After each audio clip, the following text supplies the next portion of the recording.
All right, so let's begin with power. All right, so remember I said the battery provides energy per charge, and it's telling you if I have a certain amount of voltage, 1 volt or 9 volts, that's the amount of energy available per charge.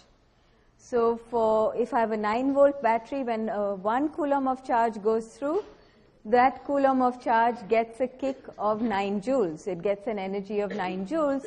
Then as it goes through the circuit, that 9 joules is used up in whatever is in the circuit. Okay? So really, if charges are flowing, what you have a sense of is how fast these charges are going through. So the current tells you the rate of flow of charge. Remember, it's telling you how much charge is going by per time. So if I know the current through the battery, I know how much charge goes by every second, which means I know how much energy is provided to those charges every second. If I have a 9 volt battery, it's saying that I have 9 volts per coulomb of charge every second if my current going through the battery is 1 amp. So 1 amp is 1 coulomb per second.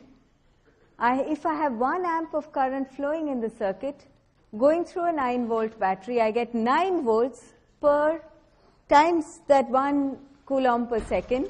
So I have 9 times 1 or 9 joules per second of energy going to the charges.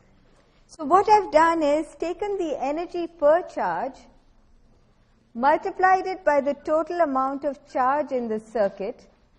Okay, that's the total energy. That's delta U. And then divided it by time. So that is the rate at which energy is being provided by the battery. But when I look at this formula, what you see over here is that this part of it is just the current. That's the rate of flow of charge. So the rate of energy use is just, so delta U over delta T, the rate of energy use is just V times current I.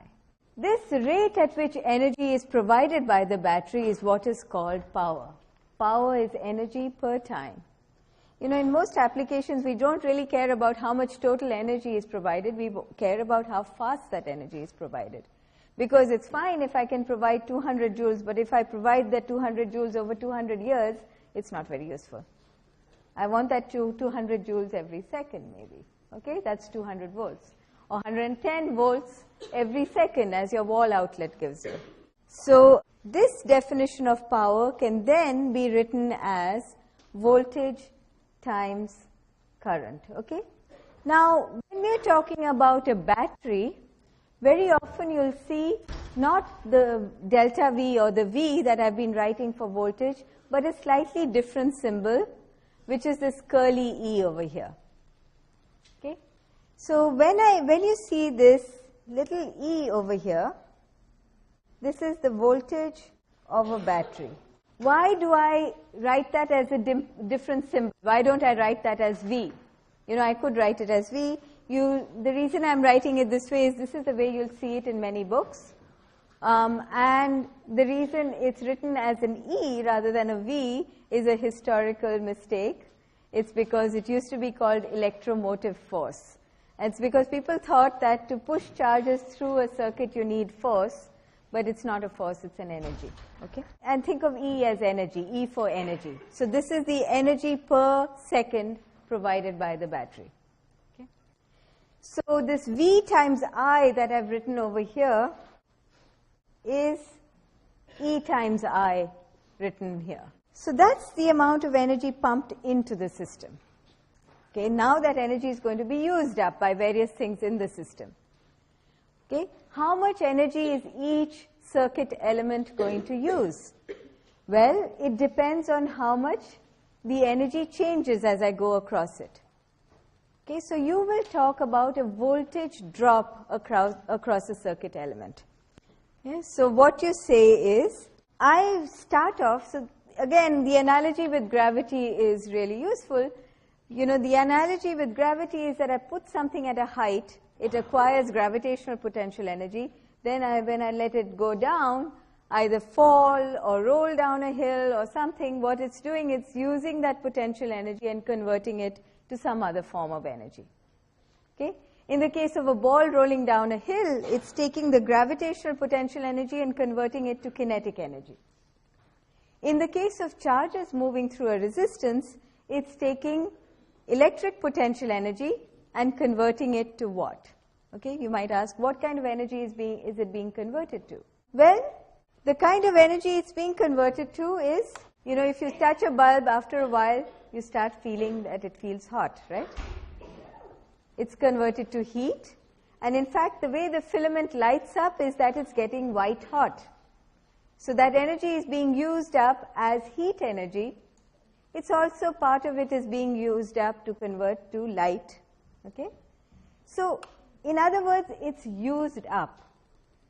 It's gone. I started off with potential energy, which was a stored energy. But as it moved through the resistor, it's gone and converted to some other form that I can't capture again. Okay? The one time in a circuit I can recapture the energy is when I use a capacitor. Because what does a current do to a capacitor is that it stores charge across the plates. Because of the charge on the plates, there's a voltage there, and there's an energy stored there. Okay? I can then go back and harness that energy and make the charges flow again. So capacitors can store potential energy, but other circuit elements do not. They dissipate. Okay? When you use the word dissipate, that doesn't mean the energy is destroyed. It just means it's converted to some other form. It's converted to heat energy or light energy or sound or some other form that I can no longer use in my circuit, which is why when I come back, my battery has to give my charges another kick, some more energy to keep going through the circuit and doing that work. Okay, this is why we have an energy problem in the world, because the kinds of things we want to use energy for applications, when we use that energy is gone into a form that it's hard to get it back from. And the second law of thermodynamics tells us that even if you were to take a full storage of energy and try and use it to do work, you couldn't convert it all to work. You would lose some energy as heat. Okay? So this is why we are an energy-consuming society, and this is why there is going to be eventually a lack of, unless we find other solutions, we are going to run out of energy resources. Okay, that's my little spiel about the energy problem in the world. Okay, so in the case of circuits, I want to use the same rule to figure out how much energy is being used up in each circuit element. So if I know the current flowing through it, and I see how much voltage is used up, how much potential energy is used up, I know how much energy is being used up by per unit time. Now, how do I figure out this part of it? Well, I already know that for a resistance, right? What is the voltage across a resistor equal to? How do I write VR, voltage across the resistor? Ohm's law tells you it's current into resistance, right? So I can take that VR and replace it from Ohm's law and write current times resistance times current. So a square of the current times resistance. I could also take I times V and write current as voltage over resistance. So Ohm's law over here, V is equal to R times I is Ohm's law.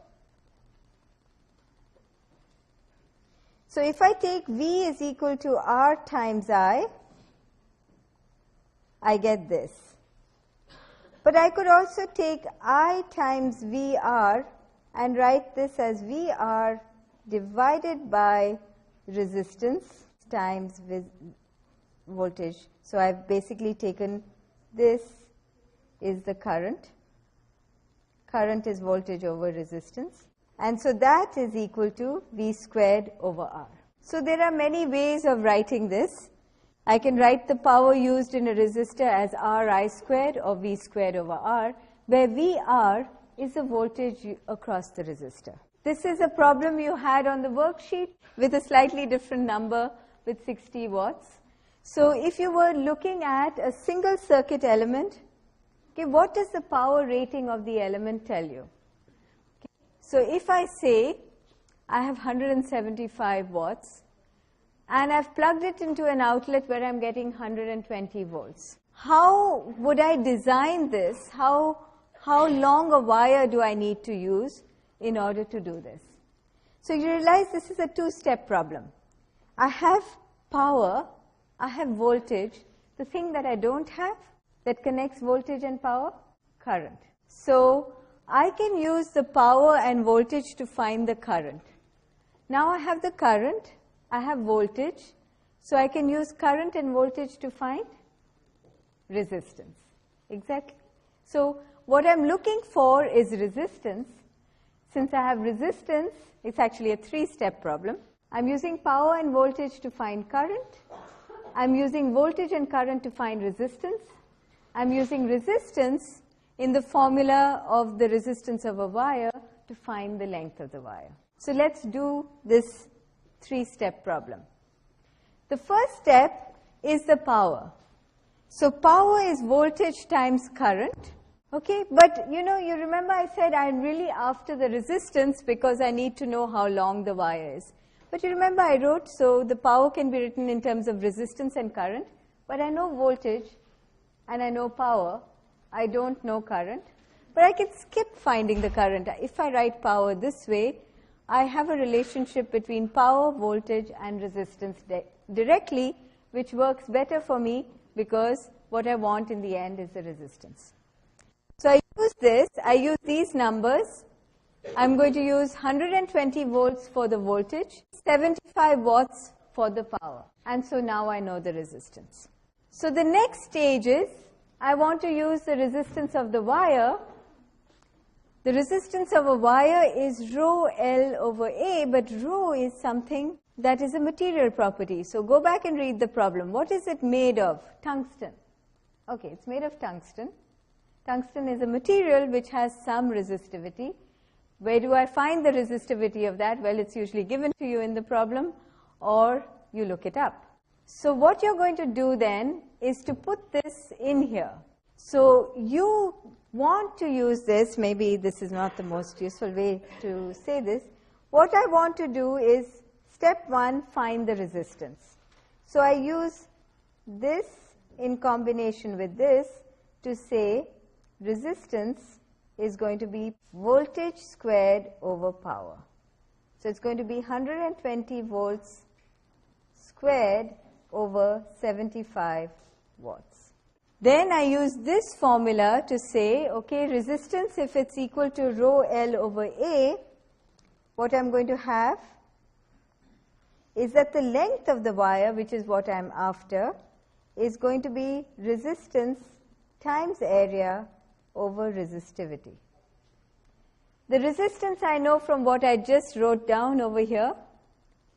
What about area and resistivity?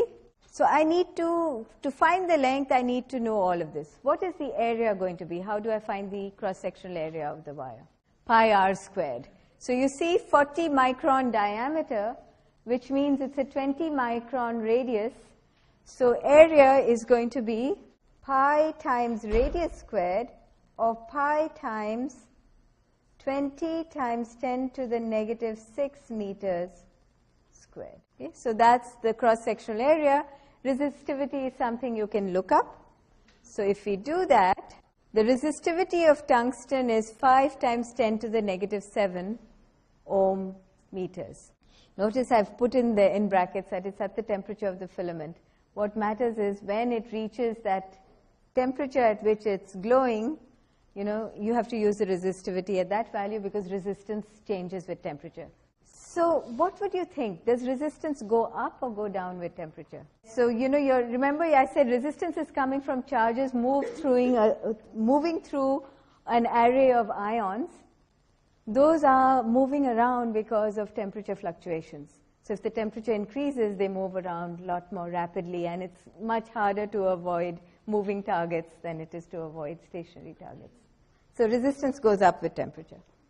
Okay, so you put in that value, and you get a length of 0.48 meters, or about half a meter. In class, you would have used 60 watts. For a 60 watt bulb, would you need a longer wire or a shorter wire? So if I were to replace the 75 watts here by 60 watts, would I get something that's bigger or smaller? Bigger, right? Because I'm dividing by a smaller number. So I'm going to get a greater length. So you'll get about 0.6 meters in that case.